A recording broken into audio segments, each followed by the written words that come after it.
So in this video, we're going to talk about coaching emails. Coaching emails are a way of sending out an email through the system that actually allow you to reach out to past donors, hikers, whatnot, to send out a custom message, trying to either prompt registrations or donations or whatever the case may be.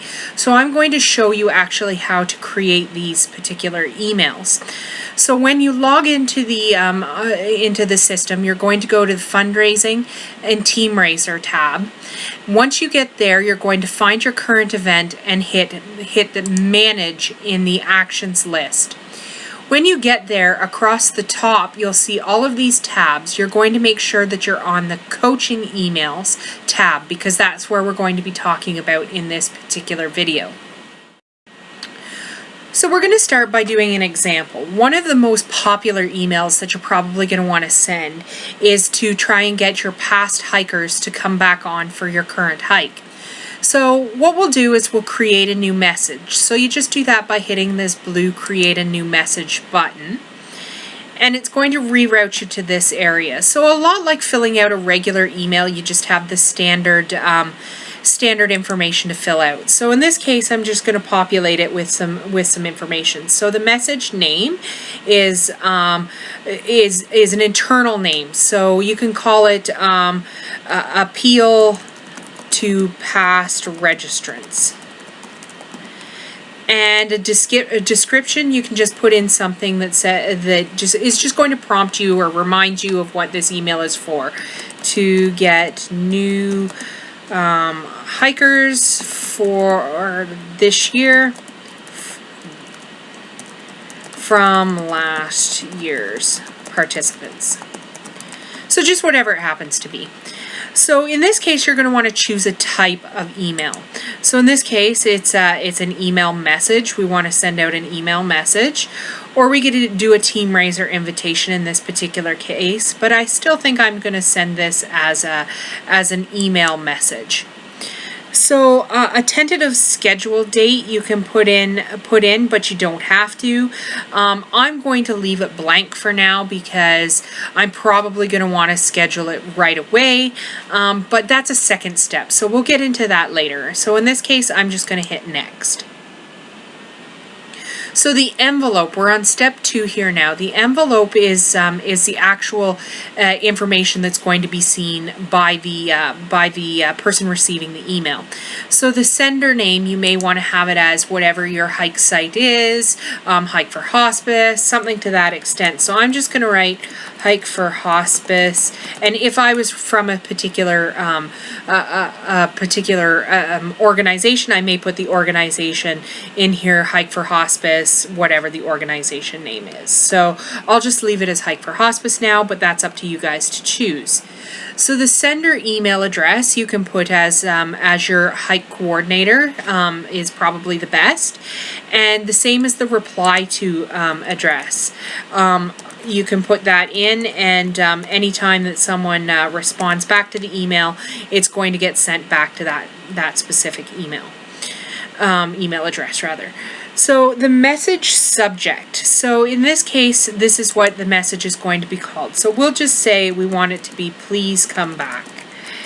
And I want a personalization. So a personalization is where you can add first name, a last name, or a first name in that subject line. So if I select that I want a first name, it's going to prompt me to put something in if there's no first name in the system. So in this case, I may want to use the word friend. So instead of being please come back Bob, it would be please come back friend. So I'm just going to click that in there now. I want to make sure that there is a space between my last word and where I entered that. Otherwise, they're all going to be strung together, which wouldn't look very great. And that's really all you have to do for that area. So once you click Next, you'll be rerouted into the stationery. So in this case, you'll want to select a stationery that's available to you. I'm going to just leave it as blank for this particular one, but there will be one that has a Hike for Hospice logo on it and whatnot, so you can just transition through that. And this is where you're going to create the custom HTML information that's going to go into your event. So you may want to put, if you have your logo, anything, you can put anything in here you want, but the text is the most important. So this is where you would type whatever your message is going to be. I'm just going to put this as a test because I don't want to take the time to actually craft a whole email, and we'll leave it at that. So wherever I see a save button, I always think it's a good idea to hit save. Just note too that if you're doing things in English and French, anywhere that you see these toggles, you'll need to flip back and forth between the two and update English and French content. So when you're saved and you're happy with your message, just click next. And now you need to add in the plain text version of that text. So the easiest way to go about doing this is just to hit this blue button here that says convert to plain text. And it's going to bring over all of the text that you just put in the HTML content into the plain text version. So plain text emails are an option for people to sign up on. Usually people who have slower email connections or whatnot opt to have a plain text version. It just means it's going to strip down any pictures or logos or whatnot that you have in your email and not send those. It just makes sure that your email doesn't get filtered out by some of these slower servers. So when you're done that, scroll all the way down to the bottom. I'll just hit save again. And then I'll go next. And from here, we can run a spam report or we can test the email. So I'm not going to do either of these, but these are just things that you can do, and just make sure that that your email is going to work and look exactly like how you want. So test email message is always a good idea. This gets sent out to you or whatever your email address is that you want it sent out to, and it just gives you a really good idea as to what the message is going to look like when it's received by your recipients. So it's pretty important to do that step. When you're finished, just hit next and you'll be taken over to the message approval. So when you're sure that you have the email the way you want it, you're going to go approve, and it's going to move it from what they call a draft state to an approved state. And then your next step would be to set up the delivery. So I'm not going to set up the delivery in this step, but I'll show you how to do it in another step, just so that if you wanted to come back to this message at a later date, you know how to get back here, because once you exit out of this email, it's not necessarily going to bring you back to a spot that looks just like this. So instead of clicking set up delivery, I'm just going to click finish. So now that you've created that draft message or that message and you've approved it, you can do one of two things. You can either go back and edit it if you need to, which is this button here where you would return it to draft, or you can begin the delivery. Of course, you can also do things like copy it, delete it, archive it, or preview it. So those are different options. But in this case, we're going to pretend or assume that this message is exactly how we want it to go. So we're going to click this begin delivery message. So once you've clicked that begin delivery option, you're going to come into here where you have to choose your email audience. So in this case, we had established that we wanted to invite past participants of our event back to our this year's event. So we're going to look at this one that says previous event participants. We're going to select this option, this radio button, and we're going to hit next. From there, we're going to have to figure out who we want to send it to. So in this case, these are all of the options of past recipients. I want this email to go out to everybody, but maybe you would only want this email to go out to a specific type of registrant. So perhaps you're crafting an email that's only meant for your team captains of last year, to bring them back to say, come back and create a team again. In which case you would check check off, you know, the team captain participant type, whatever it happens to be. In this case, I just want all of them, so I'm just going to hit this add all button. I can pick and choose too if I want more than one or half of them or whatever, and if I want a few of them that are removed, so say maybe I don't want it to go to children hikers, I can just click on that and move this over. So what you need to keep in mind is, because these are in here does not necessarily mean that you used them on your site. These are just all the different possibilities of participation types. Maybe you only had hikers and team captains and team members. That might be the only ones that you elected to use in your past hike, in which case you only need to bring over those 3. So it's entirely customizable based on what your specifications from the past year has been.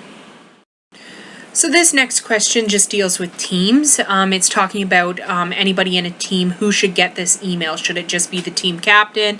Should it be the all participants? Or should it just be all participants from the previous event? So I'm just going to leave it as participants from the previous event and hit next.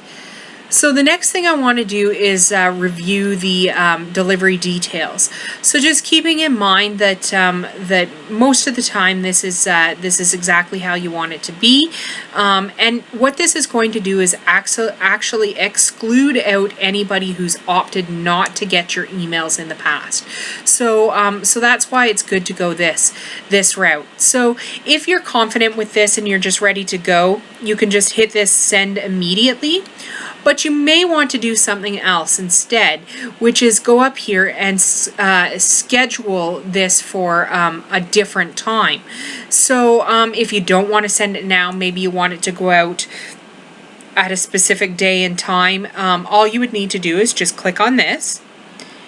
And this is where you could specify what that date would be. So I'm going to hit cancel because I don't actually want to do this. But you may choose that it works to have all your emails go out Monday mornings at midnight or whatever the case may be. So the other thing that you may want to do is have the email that you're sending not go to a specific group of people.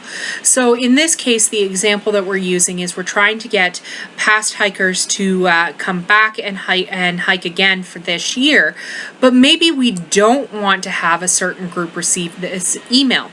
So in this case, it would make sense that people who have already registered for this year should not get this particular email. So in which case, I clicked on the option to send it to manage the do not email groups, and I'm going to hit that I don't want it to go to current event participants.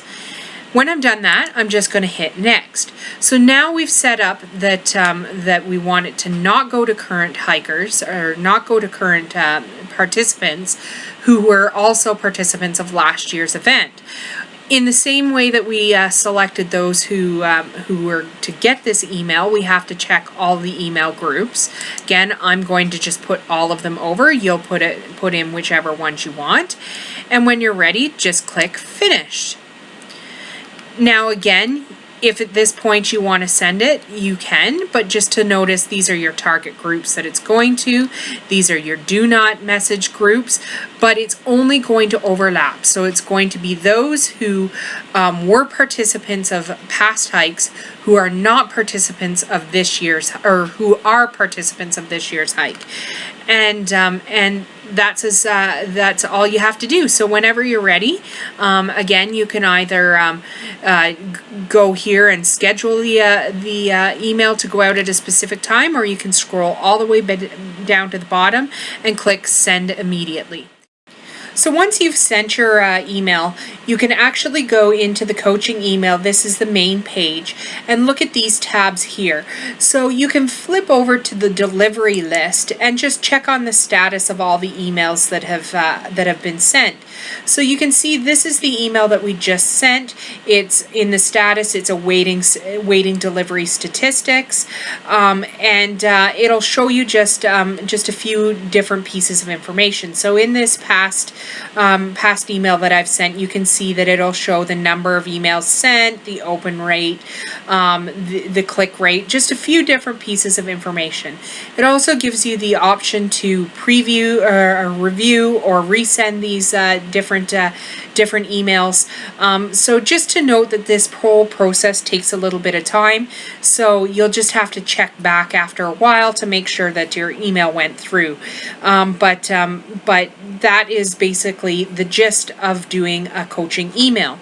So just to keep in mind when you're actually creating the coaching emails, based on the type of message that you're sending, the questions or the variables or even the steps may be a little bit different, but they're all very similar to what we just went through. It's just basically the process is selecting the type of email you're sending out, selecting what your email is going to look like, creating the message, then approving that message, and then setting up the delivery. So it's just how you go about it. It may be just a tiny bit different, whether you're sending out an option to get past donors or reach out to past participants or send team raiser information, whatever the case may be. It's just a tiny bit different each scenario, but I won't go through each scenario because they're all very similar in the steps.